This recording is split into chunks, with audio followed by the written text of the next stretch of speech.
मकर राशि वाले बंधु, आप सभी का बहुत बहुत स्वागत है, हृदय से अभिनंदन है मकर राशि भिंड यूट्यूब चैनल में। तो मकर राशि वालों, जरा ध्यान से सुनिए। अगले 3 दिनों में आपके साथ एक बहुत बड़ा छल, बहुत बड़ा धोखा करने वाला है आपका ही अपना एक इंसान, जिस पर आपने आंख बंद करके भरोसा किया था, जिसकी हर एक बात को आपने माना था, जिसे आप अपना मानते हैं, वही आपके साथ छलने वाला है। जी हाँ बंधुओं, ये घटनाक्रम आपके साथ अगले 3 दिनों में घटित होने वाला है। महामाई के द्वारा दी गई दिव्य अनुभूतियों के आधार पर हम ये बात आपसे कह रहे हैं। इसी के साथ साथ अगले 3 से 5 दिनों में आपके साथ 5 बड़ी घटनाएं घटित होंगी, जिनमें कुछ पॉजिटिव और कुछ नेगेटिव हैं। इन घटनाओं के आपके जीवन में घटित होने से आपके जीवन में बड़ी परिवर्तन आएंगे।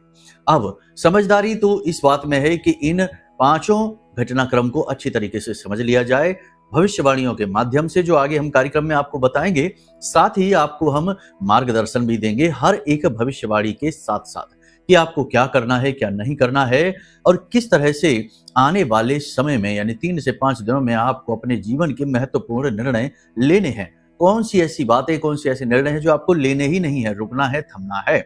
याद रखना कि चंद्रमा इस समय नीच का है, और नीच का चंद्रमा गलत निर्णय करवाता है, बहुत सारे दोष उत्पन्न कर देता है। और वृश्चिक राशि में चंद्रमा जब गोचर करता है तो मारक भी हो जाता है। तो ऐसे में यह आपको कई प्रकार से मानसिक पीड़ाएं दे सकता है, खास तौर से तब जब चंद्रमा की स्थिति आपकी जन्म पत्री में बहुत बुरी हो, यानी कि किसी भी प्रकार से अष्टम में चंद्रमा बैठा हो, लगन में चंद्रमा बैठा हो, और ऐसे में वह पाप ग्रहों से यानी राहु से, शनि से, केतु से पीड़ित भी हो रहा हो, दृष्टि दोष के अनुसार या युति के अनुसार। कई प्रकार से चंद्रमा पीड़ित हो सकता है आपकी जन्म पत्री में। तो यदि चंद्रमा आपकी जन्म पत्री में पीड़ित है तो आने वाले 3 से 5 दिन आपके जीवन के लिए बहुत ही खतरनाक होने वाले हैं, क्योंकि ये आपको भावनात्मक तौर पर तोड़ेंगे, आपके निर्णय को गलत करेंगे, आपके धन की जो फ्लो है, मनी का जो फ्लो है, उसे बिगाड़ेंगे, पैसा आपका अटकेगा, आप परेशान हो जाएंगे, रिश्ते नातों में भी खराबी उत्पन्न करेगा यह चंद्रमा। चंद्रमा मनसो जाता है। चंद्रमा आपका मन है, आपका धन है, आपका जीवन है, सुख शांति सुकून है आपके मन मस्तिष्क का। तो ऐसे में इसका ख्याल रखना बेहद आवश्यक हो जाता है। तो अब इस परिस्थिति में, ऐसे में देखो, सबके साथ नहीं होगा, क्योंकि एक ही राशि के कई जातक होते हैं, लेकिन जिनकी जन्म पत्री में चंद्रमा खराब है उनके जीवन में अगले 3 से 5 दिन बहुत भारी हैं, ये याद रखना है। जिनके में चंद्रमा खराब नहीं है उन्हें भी संभल कर रहने की जरूरत है, क्योंकि चंद्र पीड़ा शुरू हो चुकी है। ठीक है, तो कहने का मतलब यह है कि ये कार्यक्रम बेहद महत्वपूर्ण है। कार्यक्रम के अंत में हम आपको बताएंगे वह महा उपाय जो हमने पिछले कार्यक्रम में बोला था कि बताना है, लेकिन समय के अभाव की वजह से आपको बता नहीं पाए थे। नवरात्रि में किया जाने वाला यह एक ऐसा उपाय है जो आपके जीवन को पूरी तरीके से बदल सकता है। संपूर्ण 9 देवियों की शक्ति आपके घर में, आपके जीवन में समाहित करेगा, साथ ही नवग्रह की अनुकूलता भी लेकर आएगा। ठीक है, तो इस उपाय को करना आपके लिए बेहद आवश्यक है। नवरात्रि के इस विशेष पर्व में, समय और काल में इस उपाय को करने का सर्वश्रेष्ठ समय है। याद रखना कि एक बार यदि आप इस समय काल को या इस उपाय को गवा देंगे तो हो सकता है कि दोबारा आपके जीवन में यह उपाय फिर ना जाने कितने समय और काल के बाद आए, तब तक ना जाने कितना नुकसान करवा दे। इससे बेहतर यह है कि इस समय जब आप इस कार्यक्रम पे आई गए हैं तो इसे नियति मानकर चलें, माता रानी की कृपा और आशीर्वाद मानकर चलें, और इस कार्यक्रम को पूरा जरूर देखें। साथ ही साथ कार्यक्रम के मध्य में हम ग्रहों से जुड़ी हुई, जन्म पत्री से जुड़ी हुई कुछ ऐसी विशेष जानकारियां भी आपको देते चलेंगे, जो आप स्वयं ही अपनी जन्म पत्री को खोलकर देख सकते हैं। यदि आपके पास जन्म पत्री है तो उसे देख सकते हैं, नहीं है तो किसी मोबाइल के ऐप से निकाल कर देख सकते हैं, और नहीं है तो आप हमें भी बोल सकते हैं, हम आपकी जन्म पत्री बना देंगे, और आपके लिए जो भी जरूरी उपाय क्रियाएं होंगी वो भी कुंडली के अनुसार बता देंगे। ठीक है, तो कार्यक्रम बहुत ही ज्ञानवर्धक है, आपको बहुत कुछ समझाएगा, सिखाएगा, बताएगा। बस आपको करना यह है कि इस कार्यक्रम को अंत तक देखना है। ठीक है, तो चलिए बंधु, उम्मीद करते हैं कि माता रानी की दिव्य अनुभूतियों का लाभ ले पाएंगे आप, ग्रह नक्षत्रों की बदलती चाल में सही निर्णय ले पाएंगे आप, और हमारी बात को अंत तक सुनने का धैर्य उत्पन्न कर पाएंगे आप। तो चलिए अब कार्यक्रम को शुरू करते हैं। माता रानी का नाम लेकर, आभार व्यक्त करके कमेंट बॉक्स में पूरे भक्ति भाव के साथ लिख डालिए, जय मां भद्रकाली कृपा करो। माता रानी ने निश्चित तौर पर आपके ऊपर कृपा की है, तभी आप इस कार्यक्रम को देख रहे हैं। तो चलिए, भाव और भी गहरा है तो लिख डालिए कि मैं भी माई के परिवार का हिस्सा हूँ।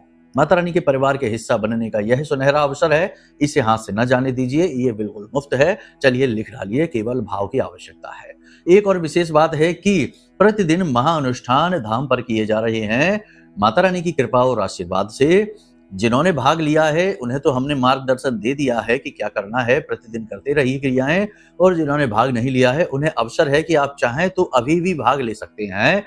चाहे एक दिन ही, अंतिम दिन ही क्यों ना बचा हो, उस दिन भी भाग लेकर आप अपने जीवन को धन्य बना सकते हैं, क्योंकि पता नहीं कौन से अनुष्ठान से, कौन सी आपके नाम से द्वारा की गई आहुति से, किस क्रिया से माता रानी आपसे प्रसन्न हो जाएं। तो ये जो मौके अवसर होते हैं जो आपको प्राप्त होते हैं, इनका लाभ लेना चाहिए। जल्दी से वीडियो में दिए गए नंबरों पर फोन करिए और जानकारी प्राप्त करिए कि आप इस महाअनुष्ठान में कैसे भाग ले पाएंगे। ठीक है, तो चलिए बंधुओं, अपने मूल विषय को शुरू करते हैं। बात करते हैं 5 बड़ी भविष्यवाणियों के बारे में। जय माई की। बंधुओं, ज्योतिष और तंत्र विद्या के क्षेत्र में आचार्य अमित एक जाना माना नाम है। पूज्य गुरुदेव के साधनाओं और ज्योतिष विद्या के अनुभव बेहद दिव्य है। जी हाँ, पूज्य गुरुदेव ने जिसकी भी कुंडली का विश्लेषण किया और कुंडली के अनुसार उसे सटीक उपाय व महामाई माँ बगलामुखी की विशेष कृपा दी, उसके जीवन में सकारात्मक बदलाव तो आए ही है। फिर चाहे समस्या कितनी ही कठिन क्यों ना हो, समाधान तो अवश्य हुआ है। अब ऐसे में यदि आप भी अपने जीवन की किसी बड़ी समस्या से जूझ रहे हैं, जैसे कि कर्जा बढ़ता ही जा रहा है, काम धंधा और व्यापार सब रुक चुका है, रिश्ते नातों में तनाव हद से ज्यादा बढ़ गया है, पूरा जीवन ही नकारात्मकताओं से भर गया है, तो ऐसे में यही सही समय है जब आप श्रेष्ठ गुरु से मार्गदर्शन प्राप्त करें और जीवन के अंधकार को समाप्त कर दिव्य प्रकाश की ओर कदम बढ़ाएं। वीडियो में दिए गए नंबरों पर तुरंत संपर्क करिए और अपनी कुंडली का विश्लेषण व समाधान पूज्य गुरुदेव के द्वारा करवा लीजिए। देर ना करें, आपके देवी देवताओं के आशीर्वाद से ये मौका खुद चलकर आपके पास आया है, इसे गंवाना नहीं है। अभी फोन करें और गुरुदेव से मार्गदर्शन प्राप्त करें। महामाई आपका कल्याण करें। धन्यवाद। सबसे पहली बात हम आपको ये बता दें कि अगले 3 से 5 दिनों में आपको मानसिक तौर पर थोड़ा सा कष्ट रहेगा। कुछ बातें आपके दिमाग में उलझी रहेंगी, आप टेंशनबाजी को अपने दिमाग से निकाल नहीं पाएंगे और लोगों से आपकी थोड़ी बहुत बहसबाजी, कहा सुनी, तनातनी बनी रहेगी। कहने का मतलब यह है कि रिश्ते नातों में प्रेम तत्व का अभाव रहेगा। आपको रिश्ते नातों में खालीपन, खोखलापन स्पष्ट तौर पर दिखाई देगा। इसलिए किसी भी रिश्ते को निभाने में आपकी रुचि समाप्त सी हो जाएगी। अब बस आपका एक ही लक्ष्य रहेगा कि आप किसी भी तरीके से अपने काम को बेहतर तरीके से कर पाएं, यानी अपने प्रोफेशन पर, अपने कैरियर पर आप पूरा फोकस देंगे, पूरा ध्यान लगाएंगे और ये बहुत आवश्यक है। हालांकि आपके कार्यस्थल पर भी परिस्थितियां थोड़ी विषम सी हैं। फोकस आप खूब लगाएं, मेहनत आप खूब करें, लेकिन तब भी ना जाने क्यों आपको बेहतर परिणाम प्राप्त नहीं हो पा रहे हैं, जिसकी वजह से आपको निराशा तो है, लेकिन आप तब भी अपने काम को करने में ज्यादा सुकून महसूस करेंगे। ठीक है, पैसे का फ्लो आप बनाने की कोशिश करेंगे। आपके जीवन में पैसा आएगा, किसी को दिया था वो पैसा आपको मिलेगा, या फिर कहीं से भी आपको धन लाभ होगा। लेकिन एक तरफ जहां धन लाभ है, वहीं आपके अचानक से आपके जीवन में फिजूल खर्ची भी आएगी। दूसरा कि आप दिखावेबाजी के चक्कर में पैसा फिजूल खर्ची कर सकते हैं, बजट से ज्यादा खर्चा कर सकते हैं, जरूरत से ज्यादा खर्चा कर सकते हैं, तो थोड़ा सा यहाँ अलर्ट रहना। देखो, आप एक भावुक इंसान हो, आप ऐसे इंसान हो जो भावनाओं में बह जाओ तो अपना सब कुछ लुटा देते हो। ऐसा ही आपके साथ होता है। किसी को खुश करने पर जब आप आते हो तो पैसे का मुंह नहीं देखते हो, जितना आपके पास है सब कुछ खर्च कर देते हो। और ऐसा आपने किया है कई बार। दूसरों को पैसा देने के चक्कर में, दूसरों की मदद करने के चक्कर में, खुश करने के चक्कर में आपने अपने जीवन में बड़ी बड़ी मुसीबतों को खुद बुला लिया है। आपका उनसे कोई लेना देना नहीं था, तब भी आप फंस गए। तो ये आपका खेल जो है ना, ये आपके लिए ही बहुत महंगा पड़ता है, भावनात्मक खेल। तो ऐसा आप कर सकते हैं कि भावनाओं में बहकर आप कोई खर्चा कर सकते हैं, फिजूल खर्ची कर सकते हैं, जिसकी भारी कीमत आपको चुकानी पड़ेगी। तो थोड़ा सा यहाँ पर आपको सावधान रहने की आवश्यकता है। शत्रु आपके सक्रिय हो जाएंगे, आपकी पीठ के पीछे आपकी छवि खराब करने की कोशिश करेंगे, आपके खिलाफ अनाप शनाप बातें फैलाएंगे और उच्च अधिकारियों के कान आपके खिलाफ भरेंगे। अगले 3 से 5 दिनों में होगा ये कि लोग जानबूझकर आपसे ऐसी बातें बोलेंगे जो आपको अच्छी नहीं लगेंगी। आपको ऐसा लगेगा जैसे आपको उकसाने की कोशिश की जा रही है, और आपको उकसाने की कोशिश में लोग ऐसी ऐसी बातें बोलेंगे जो या तो पुरानी आपकी किसी गलती के बारे में बात करेंगे, या कुछ ऐसी बातें करेंगे जो आपको अच्छी नहीं लगेंगी। ठीक है, तो आपको भावनात्मक तौर पर थोड़ा सा मजबूत बनने की आवश्यकता है। क्या करें? तो अगले 3 से 5 दिनों में जितना हो सके लोगों से बात कम करिए, जरूरत भर की, काम भर की बात करिए। दिल खोलकर बात करने की कोई आवश्यकता नहीं है। दूसरा कि अगले 3 से 5 दिनों में जब भी समय मिले, सुबह, दोपहर, शाम, आंख बंद करके और निर्विचार होने की कोशिश करिए। देखिए ये बहुत बड़ी एक्सरसाइज है। इसे आप किसी धार्मिक क्रिया से न जोड़िए, ठीक है। ये नहीं है कि आप पूजा पाठ करिए, मंत्रोच्चारण करिए, कुछ भी ना करिए। मन को मजबूत करने के लिए मन से जुड़ी क्रियाएं करनी पड़ती हैं, मन की गति को धीमा करना पड़ता है। मन को नियंत्रित करने का मतलब है मन की गति को धीमा करना, क्योंकि मन की गति बहुत ज्यादा तेज होती है और चंद्रमा जब खराब होता है तो यह गति जो होती है ना, नियंत्रण से बाहर होने लगती है और स्वतः खुद को ही नुकसान पहुंचाने लगती है, जरूरत से ज्यादा विचार उत्पन्न करके, ठीक है। तो आपको क्या करना है, आंख बंद करके 10 से 15 मिनट के लिए निर्विचार होकर बैठ जाइए। जो भी समस्याएं हैं उन्हें भूल जाइए, जीवन में जो भी कुछ चल रहा है सब कुछ भूल जाइए। एकदम शून्य का अनुभव लेने की कोशिश करिए। विचार मन में आएंगे, उन विचारों से कहिए रुको, अभी हम ध्यान में बैठे हैं, बाद में देखेंगे, बाद में देखेंगे, बाद में देखेंगे। ऑफिस जाना है, बाद में देखेंगे। इससे बात करनी है, बाद में देखेंगे। इस तरीके से कट करने की कोशिश करिए, विचारों को काटने की, रोकने की कोशिश करिए, उन्हें पकड़िए नहीं। अगर आप पकड़ लेंगे तो एक विचार 100 नए विचारों को उत्पन्न कर देता है, तो उन्हें पकड़िए नहीं, बस उस विचार को वहीं समाप्त करिए। जैसे ही विचार उठे उसे वहीं समाप्त कर दो, तो विचार की जो गति है वो धीमी होने लगती है। ये योग का प्रथम अभ्यास है। शुरुआती जो योगी होते हैं, जो ज्ञान मार्ग में, साधना मार्ग में जाना चाहते हैं, उन्हें शुरुआत में इसी प्रकार से हम अभ्यास करवाते हैं। विचारों को कम करने की, गति को धीमा करने की कोशिश करना, ठीक है। तो ये निर्विचार अवस्था है। 2-4 दिन, 5 दिन के अभ्यास के बाद आप बड़ी आसानी से निर्विचार शून्य अवस्था में जा सकते हैं। और जब आप वहां जाएंगे तो आप पाएंगे कि आपको अद्भुत शांति का एहसास हो रहा है, मन में बहुत अच्छा लगने लगा है, आत्मविश्वास बढ़ने लगा है। और ना जाने कैसे होता है ये कि आपके आसपास का वातावरण भी आपके अनुकूल बन जाता है। यानी कि लोग अचानक, जो आपके विरोधी थे, वो आपसे प्रेम से बात करने लग जाते हैं। रिश्ते नातों में प्रेम तत्व बढ़ने लगता है, पैसे का फ्लो बढ़ने लगता है और चीजें पॉजिटिव होने लगती हैं। ना जाने क्यों ऐसा होता है। ऐसा क्यों होता है जानते हैं? हमारे शास्त्र इसका पूरा ज्ञान देते हैं, पूरी बात बताते हैं। जैसे कि यत पिंडे तत् ब्रह्मांडे, जब आप अपने महाशून्य में, अपने शून्य में प्रवेश करते हैं, तो इसका मतलब यह है कि आप अपने आप में प्रवेश करते हैं। क्योंकि आप, ये जो भौतिक पंच तत्वों से बना हुआ शरीर है ना, ये शरीर तो आप है नहीं। ये शरीर तो भौतिक है, स्थूल है, एक ना एक दिन समाप्त हो ही जाना है। वैसे भी दिन प्रतिदिन ये तो खराब ही हो रहा है, गिर ही रहा है ना। तो आप ये शरीर नहीं है। जब आप शून्य का ध्यान करते हैं, निर्विचार होते हैं, तो आप असल में शून्य में नहीं जा रहे हैं, आप जा रहे हैं खुद की खोज में। अपने अंदर ही आप डुबकी लगा रहे हैं, ठीक है। जब आप अपने अंदर डुबकी लगाते हैं तो आपके अपने होने का अंश मात्र भी जब एहसास हो जाता है, तो वह परम सुख, महासुख की अवस्था होती है, आनंद की अवस्था होती है। क्योंकि जो आप अंदर बैठे हैं ना, वो ब्रह्म का ही एक स्वरूप है। और ब्रह्म का तो असल स्वरूप है ही सच्चिद आनंद, यानी जो हमेशा आनंद में स्थित रहता है, वही तो ब्रह्म है। तो जब आप अपनी ही झलक पाते हैं, जरा सी 15-20 मिनट के या आधे घंटे के ध्यान में, तो आप आनंदित हो उठते हैं। और ये जो आनंद है ना, हमारा जो अंतर मिलन का आनंद है, यह बाहर वाले किसी भी सुख से बहुत ज्यादा शक्तिशाली होता है। क्योंकि ये जीव का आनंद है। जो जीव अंदर बैठा है ना, ब्रह्म स्वरूप, अहम ब्रह्मास्मि वाला जीव, उस जीव का आनंद है।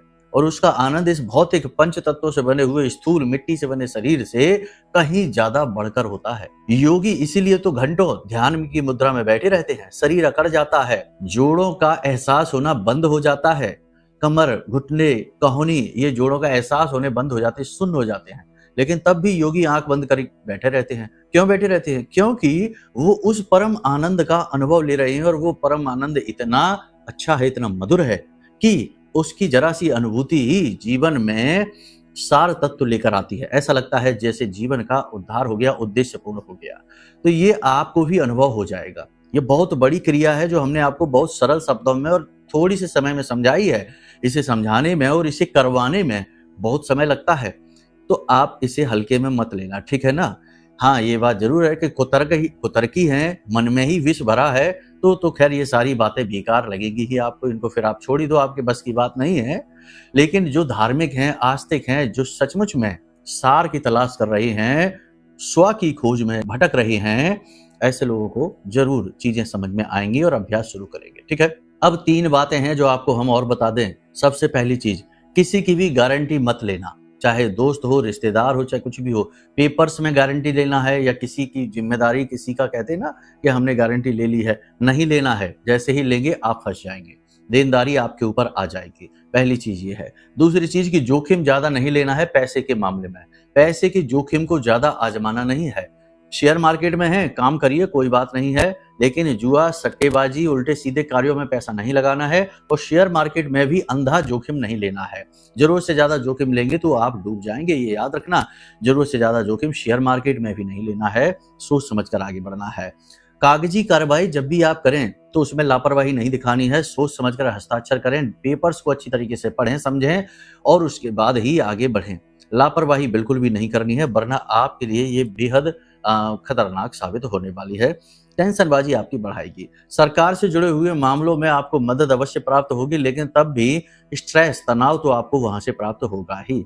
किसी विवाद में यदि आप उलझे हुए हैं, चाहे वो प्रॉपर्टी का विवाद हो, चाहे गवर्नमेंट की तरफ से किसी प्रकार का कोई विवाद, कोर्ट केस कचहरी, उसमें गति आएगी और गति आपके अनुकूल आएगी। ठीक है, वो स्थिति अच्छी होगी। इस समय आपकी बुध की स्थिति अच्छी है, आपकी पत्री के अनुसार देख रहे हैं गोचर में, तो बुध की स्थिति अच्छी है, सूर्य के साथ है, तो ये स्थिति आपके लिए कुछ हद तक फायदेमंद रहेगी। यानी कि चाहे आप कितना ही अंदर से टूट जाएं, चाहे अंदर से कितना ही आपको धोखा मिल जाए, परेशानी हो, कहीं ना कहीं अंदर ही अंदर आप अपने आप को संभाल पाएंगे। आपका बुध आपके ज्ञान को, आपके विवेक को मरने नहीं देगा और आप स्वयं के गुरु बनकर उभरेंगे और परेशानियों का हल निकालते हुए आगे बढ़ेंगे। भले ही ऊपर से थोड़े से आप नकारात्मकता से ढके हो, लेकिन अंदर आप पूरी तरह से पॉजिटिव रहेंगे। मतलब कि रो रो कर अपना बुरा हाल नहीं बनाएंगे। थोड़े बहुत आंसू तो आ जाएंगे, लेकिन फिर आप दोबारा उठ खड़े होंगे। लोगों के साथ आपको ज्यादा संपर्क में नहीं रहना है, क्योंकि लोग आपकी बातों का बुरा मानेंगे,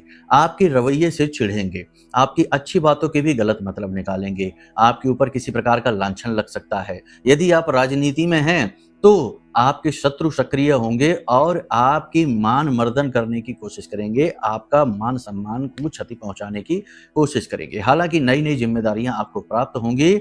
उच्च स्तरीय जो नेता हैं, जो आपके अधिकारी हैं, वहां आपका मान सम्मान बढ़ेगा, चिंता की बात नहीं है। कठोर शब्दों का, कड़े शब्दों का प्रयोग आपको नहीं करना है, जितना हो सके उतना सौम्य रहना है। ठीक है, ये स्थिति है, ये हमने आपके गोचर चार्ट के अनुसार बताई है। अब यदि आपको अपने जीवन के बारे में जानना है, क्योंकि कभी कभी स्थितियां ठीक इसके विपरीत उलट भी हो सकती हैं, क्योंकि कुंडली में कई प्रकार के ऐसे दोष होते हैं जिन्हें जानना और इनका निवारण करना अत्यंत आवश्यक है। अब आप सोचिए कि महर्षि पाराशर ने ज्योतिष शास्त्र की रचना क्यों की होगी? केवल इसलिए तो नहीं कि समस्या बता देते हैं, समाधान भी। ग्रहों के अनुसार पीड़ाएं बताई जाती हैं और पीड़ाओं के अनुसार उनके समाधान भी बताए जाते हैं। चाहे लाल किताब को उठा लीजिए, चाहे किसी भी ज्योतिषीय पद्धति को उठा लीजिए, बिना उपाय के तो ज्योतिष पूर्ण ही नहीं होता है। तो अब यहाँ पर ये आपका जीवन का जो लेखा जोखा है कि कोई एक दुख है, तकलीफ है, कष्ट है जो मिट ही नहीं रहा है, चाहे कुछ भी कर लो, तो 100% वो किसी न किसी ग्रह योग की वजह से उत्पन्न हो रहा है। उसका स्रोत वही है। जैसे कि मान के चलो कि अगर राहु और गुरु मिले हैं आपकी कुंडली में, तो गुरु चांडाल योग है, ये आपकी वाणी को खराब करेंगे, आपके निर्णय लेने की, यानी आपसे गलत निर्णय कराएंगे, गलत संगत में आपको फंसाएंगे। आपके पास ज्ञान चाहे कितना ही हो, लेकिन आप उस ज्ञान का सही समय पर प्रयोग नहीं कर पाएंगे। शिक्षा आपकी पूर्ण नहीं हो पाएगी, शिक्षा में बाधाएं आएंगी। बहुत छोटी सी उम्र से आपको कमाने के लिए बाहर निकलना पड़ सकता है, लेकिन तब भी इतना करेंगे, छोटी सी उम्र से मेहनत करेंगे, तब भी कामयाब नहीं होंगे। स्ट्रगल लगातार बना रहेगा, जगह जगह आपका पैसा डूबेगा। ऐसे बहुत सारे और भी इसकी व्याख्या है, और बहुत सारे ऐसे हैं, जैसे शनि और केतु मिल जाते हैं तो श्रापित योग बनता है। इसमें इंसान अपने पुरखे पूर्वजों के किए गए कर्मों के फल को भोगता रहता है। उसकी चाहे गलती कोई हो या ना हो, लेकिन तब भी वो कष्ट में ही जीवन व्यतीत करता है। शनि चंद्र मिल जाए तो जातक आजीवन शनि की 7.5 का दुख भोगता रहता है। जैसे अभी मीन राशि पर शनि की पूर्ण 7.5 चल रही है, तो वैसा कष्ट जातक आजीवन भोगता रहता है। तो अब ये सारी चीजें कब पता चलेंगी? जब आप अपनी कुंडली को दिखाएंगे। तो सबसे महत्वपूर्ण निर्णय आज के समय में आप जो ले सकते हैं और लेना ही चाहिए, जो हमारी वैदिक परंपरा का सबसे महत्वपूर्ण निर्णय है, कि अपनी कुंडली, अपने बर्थ चार्ट को बनवाइए। अब बहुत से लोग कहेंगे गुरुजी हमारे पास तो डिटेल ही नहीं है, तो हम कैसे बनवाएं? तो इसके लिए आप वीडियो में जो नंबर है इन पर फोन करिए। और भी कई विधियां हैं, जैसे आपकी रिश्तेदार की कोई डिटेल है उससे पता लग जाएगा, या फिर वो भी नहीं है तो फिर आपकी प्रश्न कुंडली बनेगी। इसमें आपकी फोटो चाहिए, आपके प्रश्न चाहिए और उसके आधार पर आकलन करके आपको बताएंगे। कई सारे तरीके हैं, तो कुंडली विश्लेषण जरूर करवा लीजिए, ये आपके लिए बेहद आवश्यक है। अब बात करते हैं उस उपाय की। देखो, जो नवरात्रि का पर्व है वो दुर्गी माँ को समर्पित है, यानी कि देवी के 9 स्वरूपों को समाहित करके, त्रिदेव की शक्ति को समाहित करके जो एक रूप प्रकट हुआ उसे दुर्गा कहते हैं।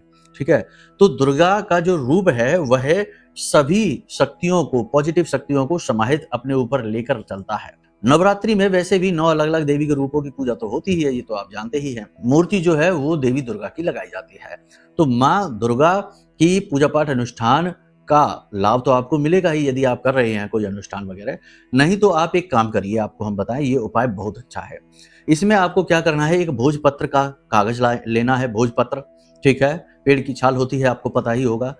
अनार की कलम लानी है, अनार का पेड़ कहीं से ढूंढिए, उसको ऐसे छीलकर और उसकी कलम बना लीजिए। अष्टगंध की स्याही और उसमें थोड़ी सी केसर मिला लेना। ठीक है, अब इस स्याही से आपको भोजपत्र पर दुर्गा यंत्र, दुर्गा बीसा यंत्र बनाना है। दुर्गा बीसा यंत्र क्या है, वीडियो में आपको दुर्गा बीसा यंत्र की फोटो दिख रही है, हस्त निर्मित दुर्गा बीसा यंत्र है। ये बनाना वैसे तो सरल है, लेकिन थोड़ा बारीकी से आपको समझना पड़ेगा, ठीक है ना। तो दुर्गा बीसा यंत्र आपको 2 बनाने हैं। एक यंत्र आपको अपने पूजा घर में रख देना है, किसी भी दिन बना सकते हैं, नवरात्रि में किसी भी दिन ये दुर्गा बीसा यंत्र बना सकते हैं। इसका काम ही क्या है, काम इसका ये है कि एक तो सभी देवी देवताओं की कृपा, चाहे आपके आराध्य देव हो, पितृदेव हो, कुल देव हो, कोई भी देवी देवता हो, सबकी कृपा आपको प्राप्त होगी। दूसरा कि नवग्रह के जो दोष हैं आपकी कुंडली में, कहीं ना कहीं उन दोषों को ये कम करता है, समाप्त नहीं कर सकता, कम करता है। क्योंकि दोष जो है वो आपके पिछले जन्मों के कर्म हैं, यानी कि आपके संचित कर्म हैं, आपके प्रारब्ध बनकर आ रहे हैं। उन्हें या तो भोगिए या उनके उपाय करके, पश्चाताप करके उन्हें समाप्त करिए। तो इससे आपके जो दोष हैं वो कम जरूर होंगे। और दूसरा ये है कि ये आपके आसपास जो है ना, आपके शत्रुओं का नाश करेगा, आपको सुरक्षा देगा। तो ये दुर्गा बीसा यंत्र है। वैसे तो इसे जागृत करने की बहुत बड़ी विधि है, लेकिन आप अभी नवरात्रि के पवित्र अवसर में इसे जागृत कर सकते हैं। कभी भी कैसे भी करके आप इसे बनाइए, रात्रि के समय बनाना, कोई भी दिन। 2 यंत्र आपको बनाने हैं, एक पूजा घर में रखिए। वैसे तो शुरुआत में दोनों ही पूजा घर में रखिए। देवी माँ दुर्गा की फोटो है, माई की जो भी फोटो है, माँ काली की, माँ बगलामुखी की जो भी फोटो आपके पास है, उनके चरणों में इस यंत्र को आप रखिए और गाय के घी का दीपक जलाइए। माई को धूप दीप नैवेद्य आदि समर्पित करिए और उसके बाद में वहीं बैठकर आपको माई का मंत्र जाप करना है।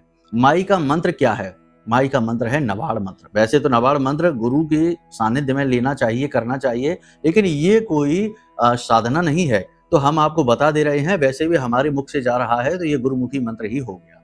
ओम ऐं ह्लीं क्लीं चामुंडाय विच्चय, यह नवाड़ मंत्र है। इस मंत्र का आपको 10 से 15 मिनट उच्चारण करना है। ठीक है, 10 से 15 मिनट उच्चारण करने के बाद थोड़ी देर आपको वहीं बैठे रहना है। दीपक इतने में बुझने न पाए, ये याद रखना। और उसके बाद आपको उठकर वहां से चले जाना है।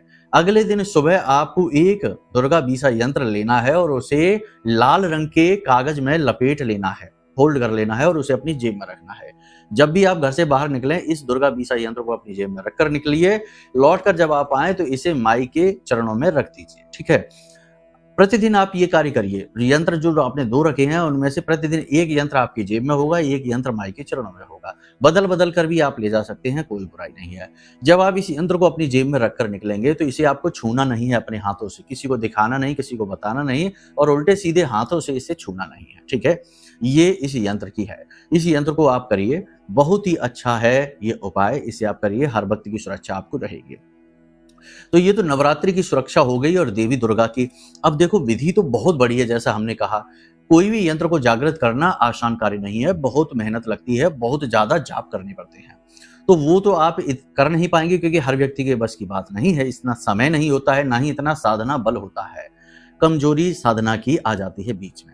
तो इसके लिए आपको जो पूर्ण सुरक्षा है वो ये महारक्षा कवच जो हमने बनाया है, ये आपको दे सकता है। दुर्गा बीसा यंत्र जैसी ही या इससे भी प्रबल सुरक्षा देगा। इससे प्रबल क्यों? क्योंकि ये हमने सिद्ध किया है, हमने इसे जागृत किया है। तो इस माँ बगलामुखी के महारक्षा कवच को आप कभी भी मंगवा सकते हैं।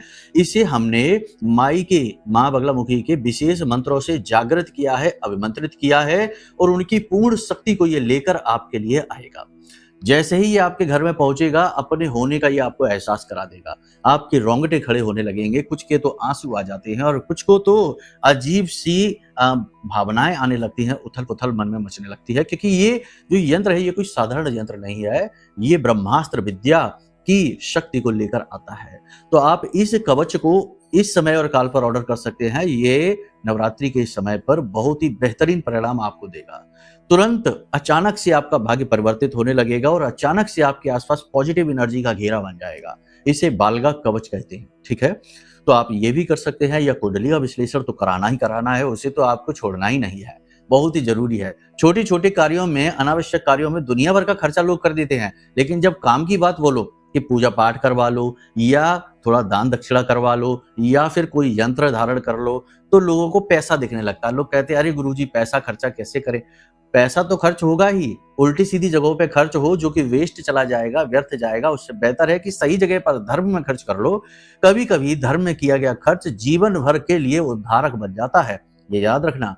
इसीलिए तो आप देखेंगे कि लाखों करोड़ों की भीड़ इकट्ठा हो जाती है तीर्थ स्थलों में, चाहे कुंभ हो, चाहे अमरनाथ यात्रा हो, चाहे वैष्णो देवी की यात्रा हो, कहीं पर भी, क्योंकि सभी धर्म से जुड़ना चाहते हैं। जीवन का अंतिम बिंदु धर्म ही है, प्रारंभिक बिंदु भी धर्म है और अंतिम बिंदु भी धर्म है, ठीक है? तो उम्मीद करते हैं सारी बात आपने समझ ली है। इन बातों को जीवन में उतारिए, ठीक है?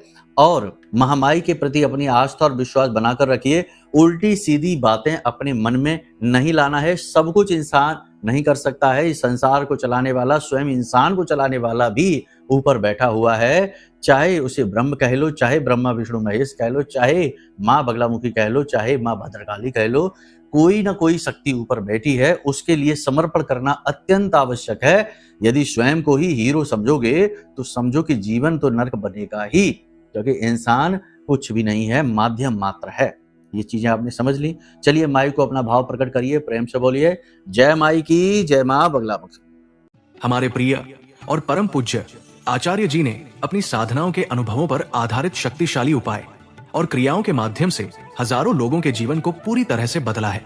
आचार्य जी के द्वारा बताया गया हर एक उपाय इतना सटीक और कारगर होता है कि जो भी इसे पूरे भाव के साथ कर लेता है, उसे साक्षात महामाई की कृपा और आशीर्वाद प्राप्त हो जाती है। इसलिए निसंकोच इन उपायों को पूरे भाव के साथ करिए, आपका कल्याण होगा। जय माई की।